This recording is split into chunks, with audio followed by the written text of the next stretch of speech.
Today we're going to use two different size tarps to build variations of flying A-frame in the woods, and we're going to do so using what I believe to be the most rapid assembly and disassembly setup possible. So if we use my excellent acting skills here to indicate that it's just started raining and we rapidly need to get a shelter above our heads, we will dive in. We're going to use two different super light tarps. We'll start with the 3 by 2.9 meter one, so basically consider this a 3 meter square for all practical purposes. Along with the tarp, we're going to be using 6 guy lines and 4 pegs, and that's it. Everything else will be provided by the world around us, mainly the trees to be fair.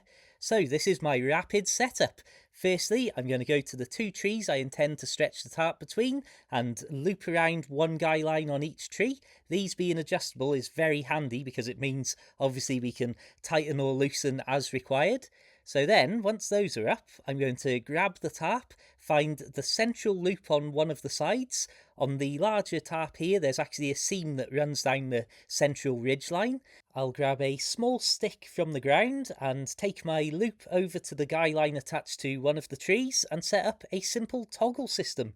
If you're unfamiliar with this, then don't worry, we're about to look at it in close. I've got an earlier example from a previous video where I was setting up a plough point system. So how the toggle system works, I thread the guy line with a loop on the end through one of the loops on the tarp, and then insert a stick, or in this demonstration a peg, and you can see under any kind of pressure it holds itself in place, but then with a little bit of slackening off, the toggle just slides straight out.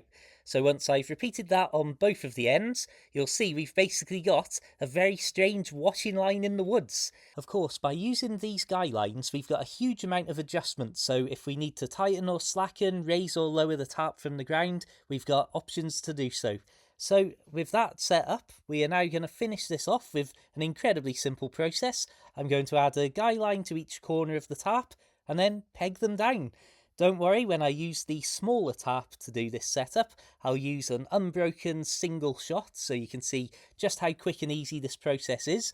And I'll also already have that tarp set up with the guy lines attached, so you can see just how quick it is if you really do need a rapid shelter to set something like this up. As I put the finishing touches in place here, I'll say what I always say with regards to tarp shelters. It doesn't matter if it's not absolutely perfect the first attempt. You can easily go around and slightly adjust the position of the pegs, the lengths of the lines and so on.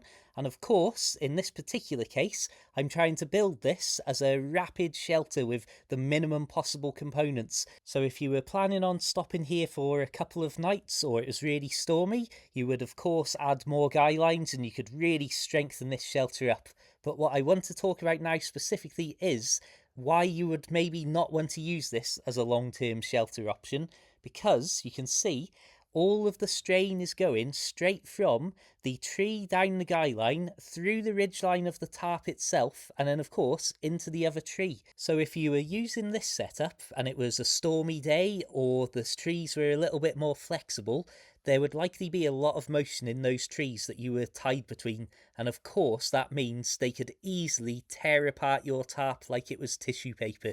So that's why I say this is potentially a short-term, very calm weather shelter, or if you're attaching between 2 points or trees that you are absolutely certain aren't going to start swaying around in the wind. Let's have a look at some variations. You can see, just as a simple flying A-frame, a tarp of this size gives us a huge covered area, also with 360-degree visibility if we were sleeping on the ground in a bivvy, for example. But if we wanted to sit beneath this and watch the world go by, we may want to open the front up like a porch.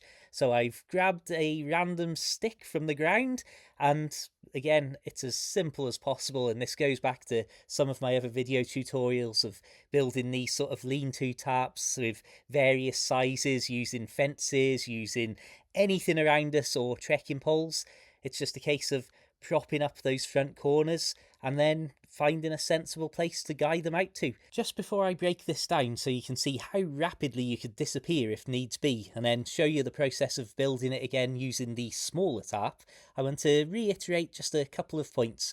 Firstly, if you believed that the trees you were guying up to were likely to sway or move around, then you definitely do not want to use this setup, and that's partly why we use a single ridgeline that we then separately attach the tarp to, so that the tarp isn't absorbing the pressures, just a separated ridgeline is. But more importantly, as I say, this is just the bare minimum setup.